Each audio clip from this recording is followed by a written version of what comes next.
Hello and welcome to ज़रा हट के। मुबश्शिर ज़ैदी और वसअतुल्लाह खान का सलाम कबूल कीजिए। अफ़गानिस्तान की सूरत हाल इस वक्त भी आलमी हेडलाइंस में मौजूद है। कतर टॉक्स हों या आज जैसे ईरान में अफ़गान हुकूमत और अफ़गान तालिबान की भी टॉक्स हुई हैं। अफ़गान तालिबान की जो पेशकदमी है वो भी जारी है और ये भी पाकिस्तान में कहा जा रहा है कि वो एक्सपेक्ट कर रहे हैं कि बहुत से अफ़गानी जो हैं अगर जो वहाँ पे सिविल वॉर फूट पड़ती है तो वो पाकिस्तान की तरफ आएंगे। उस बारे में क्या प्लान है उस पर हमने कल तफसील से बात की अपने पेशावर के ब्यूरो चीफ से परसों, जिसमें उन्होंने बताया कि खैबर एजेंसी के करीब कुछ इलाका मुख्तस किया गया है इस सिलसिले में। आज हमारे साथ मौजूद है काबुल में पाकिस्तान के सफ़ीर मंसूर अहमद ख़ान साहब। हम उनसे जानेंगे। Welcome to the show sir, बहुत शुक्रिया आपने हमें ज्वाइन किया मंसूर साहब। जी अस्सलाम वालेकुम वसअतुल्लाह खान साहब और मुबश्शिर ज़ैदी साहब, मैं बहुत शुक्रगुजार हूँ कि आपने मुझे अपने शो में लिया। Thank you very much. Mansoor साहब, जो सूरत हाल बन रही है, ज़ाहिर है आप भी अफ़गान हुकूमत के साथ मुसलसल राब्ते में होंगे, तो हमें थोड़ा सा बताइए कि यहाँ जो खदशात पाए जा रहे हैं कि वहाँ तालिबान की पेशकदमी अगर बहुत ज़्यादा बढ़ जाती है और वो काबुल तक अगर पहुँच जाते हैं और कोई ऐसा पीस एकॉर्ड नहीं होता तो पाकिस्तान की तरफ बहुत से लोग आएंगे। इस मामले में आपकी जो बातचीत हो रही है, आप मुसलसल राब्ते में भी होंगे अफ़गान हुकूमत से, तो बताइए कि इस वक्त वहाँ सूरत हाल है क्या? जी देखिए, बुनियादी तौर पर ये जो अफ़गान पीस प्रोसेस जारी है गुज़िश्ता तकरीबन 2 साल से, इसकी 2 अहम चीज़ें थीं और हैं। एक तो गैर मुल्की फ़ौजों की वापसी और एक अंदरूनी मुफ़ाहमत, और इन दोनों चीज़ों को इकट्ठे चलना था। लेकिन अब कुछ इसमें गैप इस तरह आया है कि ये चीज़ें सिंक्रोनाइज़ नहीं हो सकी। गैर मुल्की फ़ौजों की वापसी तो मुकम्मल हो गई है या हो रही है, और अंदरूनी मुफ़ाहमत में खातिर ख़्वाह प्रोग्रेस नहीं हो सकी, जिसकी वजह से ख़दशा जो पैदा हुआ है, जो आप लोगों के प्रोग्राम्स में हर जगह असेसमेंट्स में हम देख रहे हैं कि 1989 के बाद वाले हालात पैदा होने का ख़दशा पैदा हो गया है। लेकिन इसमें अभी कोशिशें जारी हैं, और फ़र्क जो उस सिचुएशन का और इस सिचुएशन में 2-3 फैक्टर्स हैं जो कि बहुत फ़र्क डाल सकते हैं मुस्बित प्रोग्रेस के लिए। एक तो अफ़गानिस्तान इस वक्त में एक 1990 से बहुत मुख्तलिफ हालात हैं। एक नई जनरेशन है अफ़गानिस्तान में, एक यंगर जनरेशन है जहाँ पे लोग एक नॉर्मल लाइफ चाहते हैं, ख़ास तौर पे जो यूथ है इनकी। फिर पड़ोसी ममालिक जो हैं, 6 के 6 हमसाया ममालिक, उनको बहुत ख़दशा है कि खाना जंगी की सूरत में उनके ऊपर सिक्योरिटी इम्प्लीकेशंस, और जैसे आपने जिक्र किया रेफ्यूजीज़ का प्रेशर बहुत ज़्यादा आएगा। और आपने देखा कि सिर्फ पाकिस्तान तक कन्फाइंड नहीं है, ईरान भी कंसर्न है। अभी ताजिकिस्तान में भी इनके कुछ फ़ौजी पनाह लेने पे मजबूर हुए थे। और तीसरा फैक्टर जो है कि इंटरनेशनल कम्युनिटी की सपोर्ट नहीं रहेगी अगर खाना जंगी रही और अगर फ़ौजी हल के ज़रिए आने की कोशिश की गई। इसलिए अभी इस वक्त जो मौका है, ये अब जो 2 माह हैं, इसमें बड़ी सीरियस कोशिशें जा रही हैं। आपने देखा हमारे आर्मी चीफ गए हुए हैं कतर के दौरे पे। कतर के जो स्पेशल एनवॉय हैं ऑन अफ़गान अफेयर्स कहतानी साहब, उनसे मेरी कल परसों मुलाकात हुई थी और वो आज पाकिस्तान पहुँचे हैं। और ईरान में भी एक सेशन हुआ है, तालिबान का एक डेलीगेशन मॉस्को भी गया है। ये सारी कोशिशें इसी जानिब हैं कि किसी तरह से फ़ौजी हल के की इम्कानात को रोका जाए और एक सियासी हल की तरफ बढ़ा जाए। सियासी हल को ही तलाश किया जाए, लेकिन सियासी हल के लिए बुनियादी ज़िम्मेदारी या बुनियादी इख्तलाफात जो हैं वो जो मौजूद हैं वो अफ़गान फ़रीक़ैन में हैं, जिसका हल तलाश करने की कोशिश की जा रही है। मंसूर साहब, मैं आपसे ये जानना चाह रहा हूँ कि 90 की दिहाई का आपने जिक्र किया, जनेवा एकॉर्ड हुआ था जिसमें सुपर पावर्स गारंटर बनी थी और मुजाहिदीन और नजीबुल्लाह हुकूमत और सोवियत यूनियन वगैरह आपके सारा इल्म में है, ज़ाहिर है आप वज़ारत ख़ारिजा से मुंसलिक हैं। उसके बावजूद हुआ ये था कि खाना जंगी को नहीं रोक पाया था, कोई भी नहीं रोक पाया था। इस वक्त सूरत हाल उससे ज़्यादा इसलिए मुझे ख़तरनाक लग रही है कि एक फरीक बग़ैर किसी समझौते के छोड़ भागा है, निकल भागा है और उसने अफ़गानों को उनके रहमो करम पे आपस में सॉर्ट आउट करने के लिए छोड़ दिया है। तो जब तयशुदा जनेवा समझौते के बावजूद खाना जंगी को अफगानिस्तान में नहीं रोका जा सका, तो अब बगैर समझौते के जो खला पैदा हुआ है उससे कैसे आप उम्मीद कर सकते हैं कि ये आपस में खुद ही निमट लेंगे और अच्छे भाइयों की तरह, गुड बॉयज़ की तरह आपस में कुछ ना कुछ तय कर लेंगे? ये कोई इमेच्योर अप्रोच नहीं है कि हर मुल्क की? नहीं, ये उम्मीद इसलिए वसतुल्लाह खान साहब रखी जा सकती है, रखनी पड़ती है कि क्योंकि जो वो आपने बिल्कुल सही कहा, सही एनालिसिस है आपका, वो जो कुछ हुआ, लेकिन उसके बाद जो 3 डेकेड्स गुजरे हैं 1990 से 2020 या 2021 तक, उसमें जो तबाही हुई है तमाम मुल्कों के लिए, जो फेस किया उन्होंने, अफ़गानिस्तान में जो भी कुछ हुआ उसका फॉल आउट पाकिस्तान ने सबसे ज़्यादा फेस किया, लेकिन दीगर ममालिक ने भी फेस किया। तो इस वक्त उम्मीद ये यहाँ पे जो हमारी बातचीत होती है तमाम अफ़गान ग्रुप्स के साथ, तमाम अफ़गान लीडरान के साथ, इवन अफ़गान तालिबान भी, वो ये नहीं कह रहे कि वो सियासी मुफाहमत नहीं चाहते, लेकिन सियासी मुफाहमत के पे पहुँचने के लिए जिस किस्म की, जिस इत्तफाक की ज़रूरत है, जिस नुक्ते पे मरकूज़ होने की ज़रूरत है, जिसमें पावर शेयरिंग भी है, जिसमें ह्यूमन राइट्स की प्रोटेक्शन, जिसमें डेमोक्रेसी का क्या सिस्टम होगा, उसके ऊपर पहुंचने के लिए बहुत सीरियस कोशिशें जारी हैं। क्योंकि अगर वो ना हुआ, वसतुल्लाह खान साहब और मुबशिर ज़ैदी साहब, अगर वो ना हुआ तो फिर बहुत सीरियस कॉन्सिक्वेंसेस आ सकते हैं अफ़गानिस्तान के ऊपर भी और रीजन के ऊपर भी। तो इसलिए इस उम्मीद की वजह मंसूर साहब, बात ये है कि सीरियस कॉन्सिक्वेंसेस आ नहीं सकते। सीरियस कॉन्सिक्वेंसेस हमें नज़र आ रहे हैं, शुरू हो चुके हैं।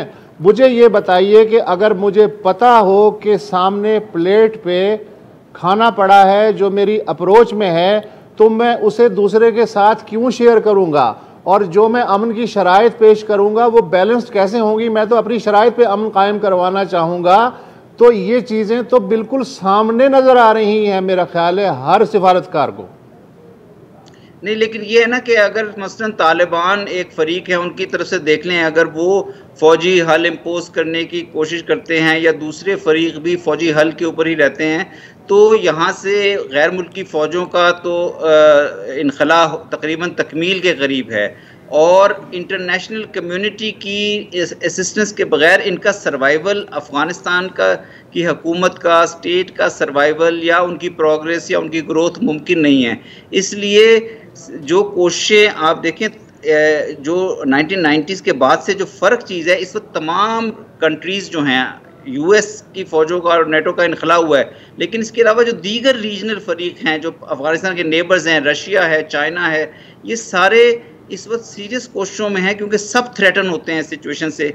इसलिए मेरे ख्याल में जो इस वक्त इस 2 माह में जो कोशिशें होंगी, उनसे एक मुस्बित हल की तवक्को की जा सकती है, और इसमें पाकिस्तान भी बहुत सीरियस कोशिशें कर रहा है और दीगर ममालिक भी। इसलिए आपने देखा कि जो ईरान में मीटिंग हो रही है, या मॉस्को गया है एक उनका डेलीगेशन, या ये कतर के अंदर प्रोसेस को दोबारा से स्टिमुलेट करने की जो कोशिश की जा रही है, वो इन्हीं मनफी असरात से बचने की कोशिश की वजह से हैं।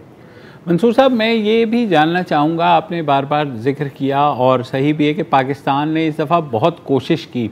आर्मी चीफ साहब भी गए, वज़ीर आज़म की भी मुलाकात हुई, अशरफ गनी साहब से भी। उनको बार बार यकीन दिलाया जा रहा है कि पाकिस्तान जो है अमन चाहता है, और मगर वहाँ से कुछ होस्टाइल जब स्टेटमेंट्स आती हैं, मैं ये नहीं कहता कि बहुत ऊपर के लेवल से भी आती हैं। आपने देखा हालिया जो दौरा हुआ अमेरिका में, वहाँ पर भी समहाउ पाकिस्तान को ही जो है स्केप गोट के तौर पर पेश किया जाता है। तो क्या हमने सिफारती तौर पर उनको ये समझाने की कोशिश की कि जो अफ़गानिस्तान का अमन है उसमें ही हमारा मफाद है?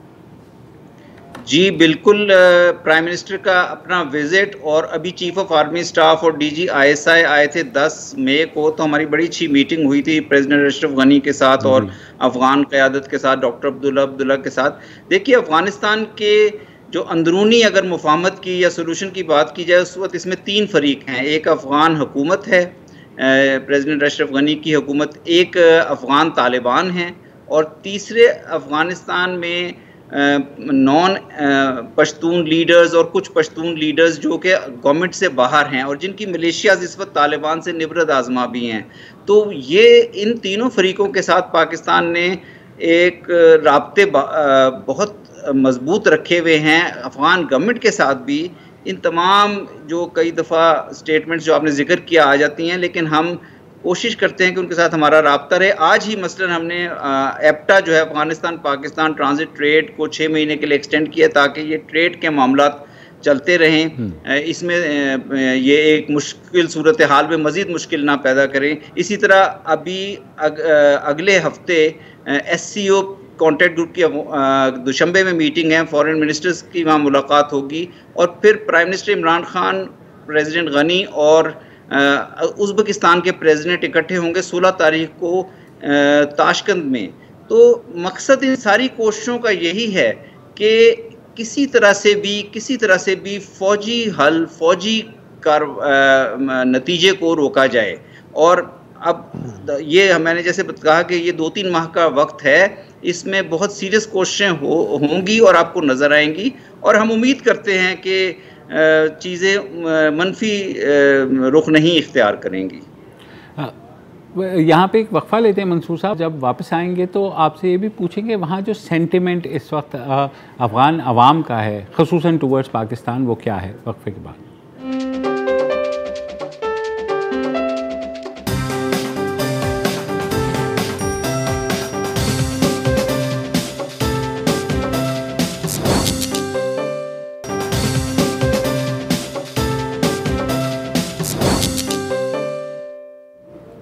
Welcome back. हम बात कर रहे हैं काबुल में पाकिस्तानी सफ़ीर मंसूर अहमद ख़ान साहब से। मंसूर साहब, काबुल में इस वक्त सेंटिमेंट क्या है लोगों का? ज़ाहिर है लोगों को मुतफक्किर हैं और वो बहुत एंक्शस भी हैं कि इंटरनेशनल फोर्सेस के विड्रॉल के बाद वहाँ क्या होगा। तो आप क्योंकि वहाँ बैठे हुए हैं, आपका स्टाफ भी मिलता है, लोगों से भी मिलता है, तो ओवरऑल सेंटिमेंट वहाँ है क्या? देखिए, ओवरऑल सेंटीमेंट तो नेचुरली लोग नर्वस हैं, लोग परेशान हैं कि चीज़ें दोबारा एक दफ़ा इंस्टेबिलिटी की तरफ बढ़ रही हैं और डर है कि खाना जंगी की तरफ ना बढ़ें कहीं। लेकिन लोगों की जो अगर लोगों से बात की जाए तो लोग इस दफ़ा अफ़गानिस्तान से हिजरत, जो यंगस्टर्स हैं यहाँ के, जो यूथ है, वो हिजरत नहीं करना चाहते, वो अफ़गानिस्तान में ही रहना चाहते हैं क्योंकि उन्होंने देखा है कि गुज़िश्ता 40-45 सालों में वो हिजरत करते हैं, फिर दूसरे मुल्कों में जाते हैं, फिर वहाँ से वापस आते हैं। उनको एक उम्मीद है कि अफ़गानिस्तान में अगर सियासी हल इस दफ़ा हो जाए तो ये जो 45 साल की खाना जंगी थी और जो कि एक इन डिफरेंट वेज़ गैर मुल्की फ़ौजों की मौजूदगी की वजह से भी थी, पहले सोवियत फ़ौजें रहीं, फिर यहाँ पे अमरीकी और नेटो अफवाज रहीं, तो लोगों का ख्याल, लोगों की उम्मीद यही है कि सियासी हल होगा और वो सियासी हल एक जामिया सियासी हल ही यहाँ पे एक देर पा अमन लेकर आएगा। और इसीलिए मेरे ख्याल में तमाम ममालिक जो हैं इस वक्त बहुत सीरियस कोशिशों में मसरूफ़ हैं क्योंकि अगर ये ना हो सका तो फिर इसके असरात तमाम ममालिक पे भी जाएंगे। मंसूर साहब, आज मॉस्को में जो एलामिया जारी हुआ है उसमें तालिबान ने भी ये इंदिया दिया है कि वो फ़ौजी हल के बजाय एक सियासी हल की तरफ जाना चाहते हैं। तो इसका मतलब है कि तालिबान के अंदर भी रियलाइजेशन है कि जो 90 की दिहाई में जब वो आए थे पावर में तो उस वक्त एक सूरत हाल बहुत मुख्तलिफ थी, इस वक्त सूरत हाल मुख्तलिफ है, क्या ऐसा ही है? बिल्कुल, मेरे ख्याल में ऐसा ही है क्योंकि जब से तालिबान इस पीस प्रोसेस में शामिल हुए हैं और US तालिबान एग्रीमेंट के बाद जब इंट्रा अफगान टॉक्स शुरू हुई तो हर स्टेज पे उन्होंने ये ज़रूर कहा है कि वो इस मसले का सियासी हल चाहते हैं। उन्हें मेरा ख्याल है मुकम्मल आगाही है कि 1990 में जो उनका रूल था और जो उनसे कुछ गलतियां हुई गवर्नेंस के मामलात में, वो अफ़गानिस्तान में पसंद नहीं की गई और इंटरनेशनली भी वो रिकॉग्निशन के मामलात आए। उन्हें पता है कि अगर वो फ़ौजी हल के ज़रिए दोबारा अफ़गानिस्तान में इक़्तिदार लेने की कोशिश करेंगे तो इसकी मुखालफत आएगी और एक खाना जंगी तूल पकड़ेगी, बिकॉज जो नॉन पश्तून लीडर्स हैं, एंटी तालिबान ग्रुप्स हैं, वो नहीं एक्सेप्ट करेंगे तालिबान का एक्सक्लूसिव इक़्तिदार। इसलिए मेरा ख्याल है बहुत ये आपने देखा होगा मॉस्को की स्टेटमेंट में भी, ईरान में भी वो ट्राइलेटरल उनके मुज़ाकरात हुए हैं, और अब सिर्फ एक मेरे ख्याल में एक स्ट्रॉन्ग एफर्ट, इंटरनेशनल एफर्ट और रीजनल एफर्ट की ज़रूरत है, नेबर्स की तरफ से एफर्ट की ज़रूरत है कि वो इंश्योर करें कि एक जामिया सियासी हल पे अफ़गान फरीक इत्तफाक कर लें। फाइनली सोल्यूशन जो है वो अफ़गान फरीकों पे डिपेंड करेगा। जी वो अच्छा, जामिया आपने सियासी हल की बात की और फिर आपने कहा कि कतर में भी मुज़ाकरात हो रहे हैं। जो सेंट्रल एशियन रिपब्लिक्स हैं, एक्स सेंट्रल एशियन रिपब्लिक्स, वो पाकिस्तान वो अलग से कुछ ना कुछ कोशिश कर रहे हैं, मॉस्को में अलग से एक्टिविटी चल रही है। मुझे ऐसा लग रहा है कि चूँकि जिस तरह होता है ना कि अदालत में तमाम FIR'ें अगर एक फरीक के ख़िलाफ़ हैं तो वो आमतौर पे अदालत इकट्ठी करके समाअत करती है। यहाँ मसला ये है कि तीन हंडियाएँ तीन मुख्तलिफ़ जगहों पे पक रही हैं और उनकी फौरी तौर पे यकजाई के लिए ज़ाहिर है टाइम नहीं है। तो क्या ऐसा सिनेरियो बन सकता है कि जो 6 ममालिक हैं उनसे बिलाखिर तालिबान जो हैं वो बायलैटरल एग्रीमेंट्स करें उनके ख़दशात दूर करने के लिए, वरना तो यहाँ आपको पता है कि हर फरीक आग तापने के लिए बेताब बैठा है। चाइना को अपने शिनजियांग के जो लोग हैं उनकी ट्रेनिंग का ख़दशा है कि अगर वहाँ इंस्टेबिलिटी होती है तो उनके ट्रेनिंग कैंप्स दोबारा ना हो। भारत जो है उसको ख़दशा है कि कश्मीर में जो लोग एक्टिव हैं कहीं उनकी दोबारा अफ़गानिस्तान में ट्रेनिंग शुरू ना हो जाए। पाकिस्तान को ये ख़दशा है कि कलअदम TTP जो है वो दोबारा से उतनी ही एक्टिव ना हो जाए जितनी 3 साल पहले थी। तो ज़ाहिर है कि हर एक के इंटरेस्ट मुख्तलिफ हैं। तो इवेंचुअली आप क्या देख रहे हैं कि तालिबान का सब 6 के साथ एक समझौता होगा या बायलैटरल आप देख रहे हैं कि समझौते होंगे, उसके नतीजे में कुछ ना कुछ अमन कायम हो सकेगा? देखिए वसुदुल्ला साहब, ये जो सेंट्रल प्रोसेस है ना सबसे, वो तो अब इस्टेब्लिश हो गया कि वो दोहा प्रोसेस है, क्योंकि दोहा में तालिबान की तकरीबन 80% पॉलिटिकल लीडरशिप मौजूद है। और ये मैं अपनी तरफ से नहीं कह रहा, ये अफ़गान हुकूमत की तरफ से एक बड़ी इंफॉर्मेशन है। और वहाँ पे दूसरे अफ़गान हुकूमत और अफ़गान पॉलिटिकल लीडर्स की इस्लामिक रिपब्लिक ऑफ अफ़गानिस्तान की टीम भी मौजूद रहती है। वहाँ पे सीनियर अफ़गान पॉलिटिकल लीडरशिप और सीनियर तालिबान लीडरशिप का इंटरेक्शन भी हो सकता है। तो सेंट्रल जो मरकज़ी किरदार है इस वक्त वो दोहा प्रोसेस में कतर का है। और इसके साथ ही लेकिन नेबर्स, हमसाया ममालिक का, आपने बिल्कुल सही फरमाया, हमसाया ममालिक का बहुत अहम किरदार है। और एक अगर इंट्रा अफ़गान पीस एग्रीमेंट की तरफ चीज़ें बढ़ती हैं और इंशाल्लाह बढ़ेंगी तो फिर इन इंडिविजुअल एग्रीमेंट्स अफ़गानिस्तान के इसके नेबर्स के साथ वो यूज़फुल साबित होंगे। और इसीलिए आप देखें कि और ये जो नेबर्स हैं ये अगर अफ़गानिस्तान में एक देरपा अमन आता है तो कनेक्टिविटी से भी यही फ़ायदा उठाएंगे। मसलन अगर अफ़गानिस्तान में एक मुस्तकिल देरपा अमन आता है तो हमारी ट्रांजिट ट्रेड, हमारी कनेक्टिविटी सेंट्रल एशिया के साथ, मेगा प्रोजेक्ट्स, टापी, कासा 1000, वो तो मंसूर साहब ठीक है, ये तो आप ज़ाहिर है फ्यूचरिस्टिक बातें हैं, हम सब इसी के इंतज़ार में हैं कि अल्लाह करे ऐसा हो जाए। लेकिन खुद जो अमेरिकन इंटेलिजेंस इदारे हैं उनकी ये रिपोर्ट है कि 6 महीने भी अगर अशरफ गनी हुकूमत निकाल जाए तो बहुत बड़ी बात होगी। तो अब तालिबान की जगह अगर मैं खुद को रख के सोचूं तो मैं इंतज़ार करूंगा कि ये कब कोलैप्स होते हैं। उसके बाद इंट्रा अफ़गान डायलॉग जो हैं उनकी तो शक्ल ही बदल जाएगी, फिर तो तालिबान होंगे और बाकी दुनिया होगी। तो ये जो अभी प्रोसेस चल रहा है ये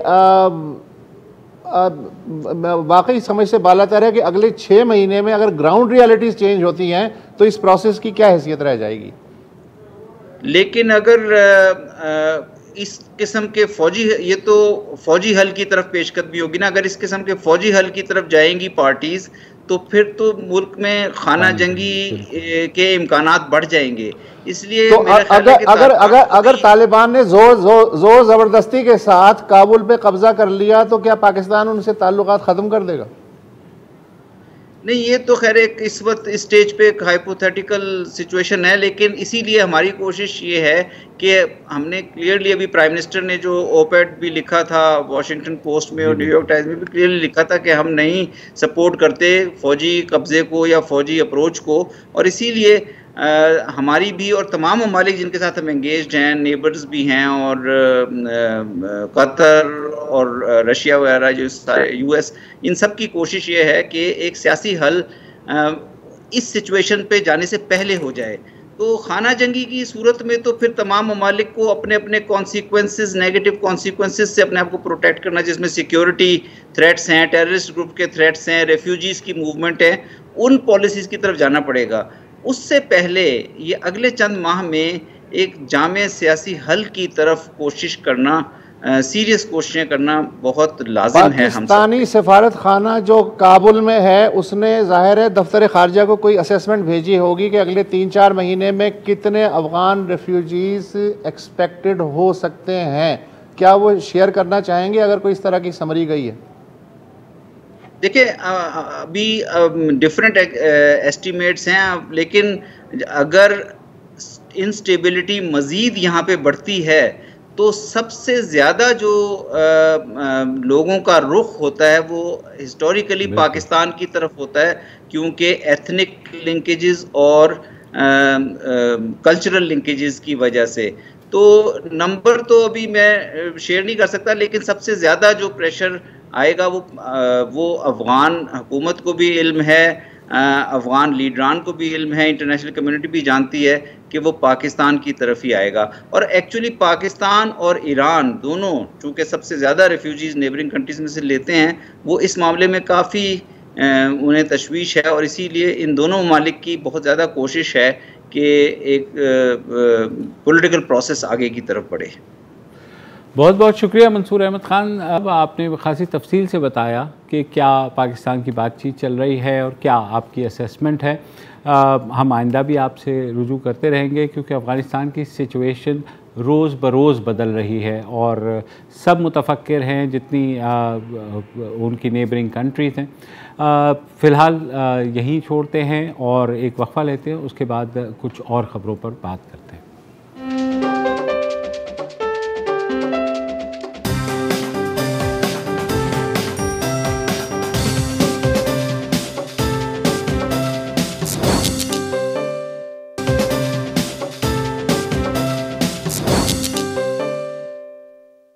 वेलकम बैक। और पाकिस्तान में ख्वाजा सरा अगर कहें कि सबसे मज़लूम तबका है, क्योंकि उन्हें ना सिर्फ उनके घर वाले छोड़ देते हैं बल्कि माशरे में भी वो दर बदर ठोकरें खाते फिरते हैं। बहुत से ऐसे वाक़यात होते हैं जिसमें उनको निशाना बनाया जाता है, तशद्दुद का उनके साथ डिस्क्रिमिनेशन किया जाता है। मगर आज एक बड़ी अच्छी खबर आई कि मुल्तान में गुलगश्त के एक गर्ल्स सेकेंडरी स्कूल में पहले ख्वाजा सरा स्कूल जो कि पाकिस्तान का पहला सरकारी ख्वाजा सरा स्कूल है, उसका इफ्तिताह हुआ और वहाँ पर ख्वाजा सरा जो स्टूडेंट्स हैं उनकी इनरोलमेंट भी शुरू हुई। आज से क्लासेस भी शुरू हो गई हैं। पंजाब हुकूमत ने ये इनिशिएटिव लिया है। इसके तहत सिर्फ मुल्तान ही नहीं बल्कि बहुत से शहरों में ऐसे स्कूल कायम किए जाएंगे ताकि ये ख्वाजा सरा पढ़ लिख करके माशरे का उनको भी वही अपॉर्चुनिटीज़ मिले जो बाकी सबको मिलती हैं। पहले हम अगर सुन लें स्टूडेंट्स की कुछ बातें जो स्कूल के खुलने पर बहुत खुश हैं, तो पहले वो सुनते हैं और उसके बाद स्कूल के टीचर के तरफ आते हैं। मुझे बहुत खुशी हुई है कि हमारे ट्रांसजेंडर के लिए अलहदा इदारा खोला गया है, क्योंकि हम पहले लड़कों के साथ पढ़ती थी, हमें अच्छा नहीं जानते थे, क्योंकि हम भी इंसान हैं, हम कोई जानवर नहीं हैं। हमारे लिए अलहदा इदारा खोला गया है, बहुत खुशी हुई है हमें। Thank you. पहले मैं गवर्नमेंट स्कूल में पढ़ती रही हूँ, यानी कि बॉयज़ स्कूल में, लेकिन वहाँ हमें ये एनवायरनमेंट नहीं मिला जो यहाँ मिल रहा है। जैसे आम एक लड़के और लड़की को मिलता है ना, वहाँ हमें ये एनवायरनमेंट नहीं मिला, और हम बहुत खुश हैं कि गवर्नमेंट ने हमारे लिए स्टैंड लिया है। हम बहुत ज़्यादा खुश हैं और मैं चाहती हूँ कि गवर्नमेंट हमारे लिए ऐसे स्टैंड लेती रहे। ये एक बहुत अच्छा इनिशिएटिव है और मुझे लगता है कि इस तरह का इनिशिएटिव लेना बहुत ही मुश्किल काम था, और पाकिस्तान में ये पहली बार ऐसा हो रहा है कि हम लोगों के लिए स्पेसिफिक स्कूल्स बनाए गए हैं और क्लासरूम्स का एनवायरनमेंट जो है वो बिल्कुल हमारी हमारी कम्युनिटी के लोगों में है, हर चीज़ बिल्कुल वैसे दिखाई जा रही है, की जा रही है जैसा कि हम लोग चाहती थी। स्पेशल स्कूल बनाया गया हम लोगों के साथ लिए, तो ये बहुत अच्छा इनिशिएटिव था। तो मुझे लगता है कि ये हमारी मस्जिद कम्युनिटी के जो लोग हैं उन्हें भी आना चाहिए और इस इनिशिएटिव से फ़ायदा उठाना चाहिए। हमने पढ़ना है, हमने आगे बढ़ना है और हमें बहुत खुशी हो रही है हमारी कम्युनिटी ने हमारे लिए ये इदारा चुना है और बहुत अच्छा लग रहा है। हम पढ़ लिख के कामयाब होंगे और कुछ बनेंगे इंशाअल्लाह। इंशाअल्लाह। बहुत आपने स्टूडेंट्स की बात सुनी, वो किस कदर खुश हैं। हमारे साथ इस सरकारी स्कूल में पढ़ाने वाले जो सीनियर टीचर हैं अलीशा, जिन्होंने एमफिल किया हुआ है, ख़ुद ख्वाजा सरा हैं, मगर उन्होंने ज़माने का मुकाबला किया है और अब वो बाकी ख्वाजा सराओं को तालीम दे रहे हैं। हमारे साथ मुल्तान से ही मौजूद हैं अलीशा। तो अलीशा बताइए, ये जो प्रोजेक्ट आया है ये कैसे स्टार्ट हुआ, आपने कितनी स्ट्रगल की इसलिए? बिस्मिल्लाहिर्रहमानिर्रहीम। सबसे पहले मैं बताती चलूँ इस प्रोजेक्ट के बारे में कि ये इनिशिएटिव है एजुकेशन डिपार्टमेंट साउथ पंजाब का और इसके साथ शामिल है मिनिस्ट्री ऑफ एजुकेशन हमारी जो है पंजाब की। तो हमारे जो मिनिस्टर हैं एजुकेशन के मुराद राज साहब, ये उनका इनिशिएटिव है। उन्होंने एक डिप्राइव्ड तबका जो था, एक मार्जिनलाइज्ड जो कम्युनिटी थी, उसके बारे में सोचा और उनके लिए एक अलहदा स्कूल का क़याम जो था उसके लिए उन्होंने काम किया और अल्हम्दुलिल्लाह आज दूसरा दिन था, हमने वो कर दिखाया। और इसमें बहुत बड़ी स्ट्रगल है एजुकेशन डिपार्टमेंट पंजाब साउथ की टीम की और उसके अलावा बाकी लोगों की। तो अलीशा, आप जो हैं पहले से पढ़ा रही हैं? नहीं सर, मैं पहले से नहीं पढ़ा रही। मैंने रिसेंटली इसको ज्वाइन किया है, इसको प्रोजेक्ट को लीड कर रही हूँ एज ए कंसल्टेंट, इसमें काम कर रही हूँ एजुकेशन डिपार्टमेंट के साथ और अपनी कम्युनिटी के लोगों को एज ए टीचर अब इसमें पढ़ा रही हूँ। और मेरे लिए बड़े फ़ख्र की बात है क्योंकि मेरी जो डिग्री है, मैंने एमफिल किया हुआ है एजुकेशनल प्लानिंग मैनेजमेंट में, वो एजुकेशन से रिलेटेड थी और मुझे मौका नहीं मिला कि मैं टीचिंग कर सकूं क्योंकि मैं बचपन से मैं भी चाहती थी कि मैं टीचर बनूं। तो अल्लाह पाक ने वो ख्वाब मेरा जो है सच कर दिखाया है। तो अब मैं अपनी कम्युनिटी को एज बीइंग ए टीचर पढ़ाने जा रही हूँ। अच्छा, जो आपके स्टूडेंट्स हैं, ये तो पहला स्कूल है जी वो साहब गो है, ये तो पहला स्कूल है जो ख्वाजा सरा कम्युनिटी के लिए पंजाब में कायम हुआ है। आपने एमफिल किया है, अगर इस स्कूल से पहले की अगर हम बात कर लें तो आपको क्या क्या चैलेंजेस झेलने पड़े पहली जमात से लेके एमफिल की मंजिल तक, और अब आपको ये स्कूल जो है वो किस तरह नज़र आ रहा है? डूबते को तिनके का सहारा एक इनकलाबी एक स्टेप है, क्या है? तो आप अपने जो ज़ाती एक्सपीरियंस है उसकी रोशनी में हमें बताइए कि आपको क्या क्या झेलना पड़ा जब आप स्टूडेंट थी। जी देखें, अनफॉर्चुनेटली हमारे यहाँ पहले अलहदा कोई ट्रांस एजुकेशन सिस्टम नहीं था, जिसकी वजह से ट्रांस बच्चे जो थे मोस्टली अनएजुकेटेड रह गए। उसकी वजह ये थी, उसकी काफ़ी सारी वजूहात थी। उसकी सबसे बड़ी मेन वजह थी हमारा स्कूल सिस्टम जो है बहुत ज़्यादा इस चीज़ से मतलब कमज़ोर है कि वो ऐसे बच्चों को सपोर्ट नहीं कर पाता। दूसरी एक ये बात थी कि ये जो बुलिंग, हरेसमेंट और एक्सेप्टेंस का लेवल जो है, जो घर से ही शुरू होता है और बच्चे के साथ नज़रअंदाजी शुरू हो जाती है तो बच्चा बहुत डिसहार्ट हो जाता है। मुझे अपना स्कूल का पहला दिन याद है, मैं बॉयज़ स्कूल में गई थी, मुझे अच्छी तरह याद है, और लड़के मुझे देख रहे थे। मतलब तब तो मैं बच्ची थी, छोटे थे हम लोग। इस 4 से 15 साल पहले या 10 साल पहले तो ये चीज़ें अवेलेबल नहीं थी, ये अपॉर्चुनिटीज़ जो हमारी थी, अपॉर्चुनिटीज़ नहीं थी। अल्हम्दुलिल्लाह अब हमारी जो यूथ आने वाली है ट्रांस कम्युनिटी की, अगर मैं उनकी बात करूं तो हम लोगों ने उनके लिए एक ये छोटा सा प्लेटफॉर्म उनको मुहैया किया है। वो बच्चे जो स्कूल से ड्रॉप आउट हो गए थे या स्कूल कभी गए नहीं हैं, ये उनके लिए बहुत अच्छा प्लेटफॉर्म है कि वो इस पे आएँ, सीखें, पढ़ें। और मेरी तरह, मैं फिर से कह रही हूँ कि मेरी तरह जिस तरह मैं आज इस पोजीशन पे पहुँची हूँ, अल्हम्दुलिल्लाह मैं फ़ख्र महसूस करती हूँ अपनी कम्युनिटी के ऊपर कि मैं उनमें से हूँ और आज मैं इस पोजीशन पे पहुंची हूँ। मैं चाहती हूँ कि मेरे जैसे और लोग भी इस सोसाइटी में पैदा हों और इसी सोसाइटी का हिस्सा बने। वो लोग एजुकेशन हासिल करें, अपनी नौकरियाँ हासिल करें और अपना हक हासिल करें। चलिए, बहुत बहुत शुक्रिया अलीशा हमसे बात करने। Best of luck with your effort, और जो आपने जद्दोजहद की और जो पंजाब हुकूमत ने ये मैं तो इसे इनकलाबी कदम ही कहूँगा कि ये उठाया है। इसके बाद इरादा पंजाब हुकूमत का ये है कि वो बहावलपुर में भी, डेरा गाजी खान में भी और आगे चल के पंजाब के तमाम डिस्ट्रिक्ट्स में ऐसे स्कूल कायम करेंगे ताकि जो ख्वाजा सिरा तालीम से महरूम रह जाते हैं वो ना रह सकें और आगे बढ़ें। फ़िलहाल एक वक्फा लेते हैं।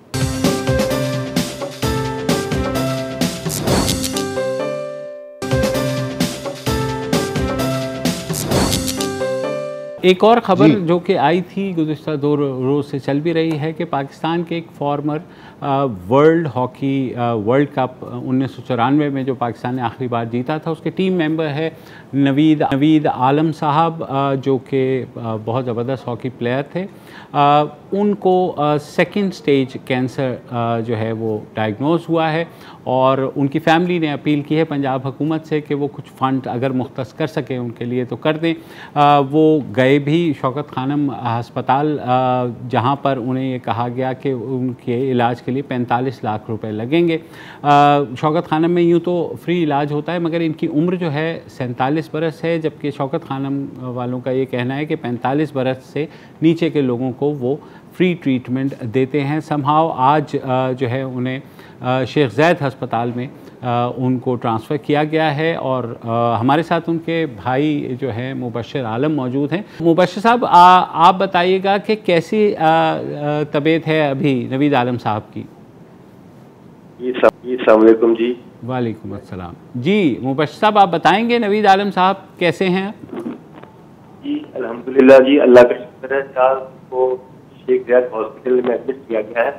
शौकत खानम में जब आप गए थे तो क्या इनकी एज की वजह से उनका इलाज जो है नहीं हो पाया वहाँ? जी बिल्कुल ऐसा ही है। 45 साल की एज के बाद जो है उन्होंने बड़े अच्छे हॉस्पिटल में बड़े अच्छे तरीके से उन्होंने देखा कि 45 साल से ज़्यादा उम्र थी, इसलिए उन्होंने कहा कि आपको प्राइवेट तौर पर ये इलाज करवाना पड़ेगा। लेकिन आप नहीं समझते कि मतलब जाहिर है वो कौमी हीरो हैं तो और शौकत खानम भी डोनेशंस के पर ही चलता है, तो उनको ये करना चाहिए था। पहले तो एज लिमिट 50 तक थी।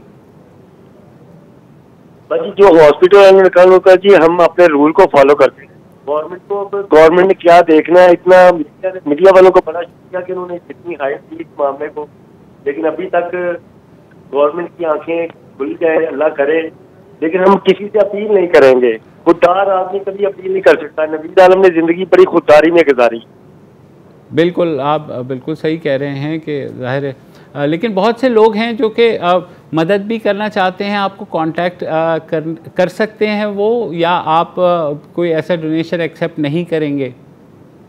बिल्कुल नहीं जी, जो चीज़ की ख्वाहिशात रखते हैं हम उनका दिलो जान से ममनून है। लेकिन गवर्नमेंट अगर इसमें आएगी तो हम इसको अच्छा सुकून समझेंगे। स्पोर्ट्स आने वाले के लिए भी जो कोई स्पोर्ट्समैन के साथ ऐसा होगा तो अच्छी रवायात बरकरार हो जाएंगी। अल्लाह करे ऐसा ही हो। लोग आपको अगर कांटेक्ट करना चाहें तो कैसे कर सकते हैं? कोई एड्रेस है, कोई कांटेक्ट नंबर है, कुछ है?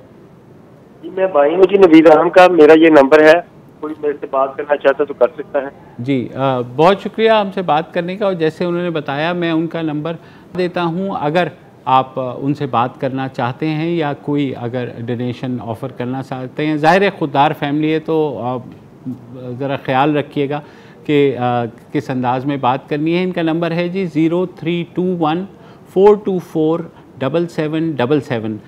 जो लोग चाहते हैं कि अगर इनकी मदद हो सके, अव्वल तो अच्छी बात यही होगी कि पंजाब गवर्नमेंट जो है, मैंने ख़ुद भी बात की है और मुझे यही बताया गया है कि कुछ समरी बना रहे हैं और होपफुली जो है इनके लिए हुकूमत पंजाब जो है वो कोई ना कोई सबब निकालेगी। ज़ाहिर है हमारे हीरो हैं और वर्ल्ड कप लेकर के आए जिस टीम के साथ, उसके मेंबर रहे 1994 में।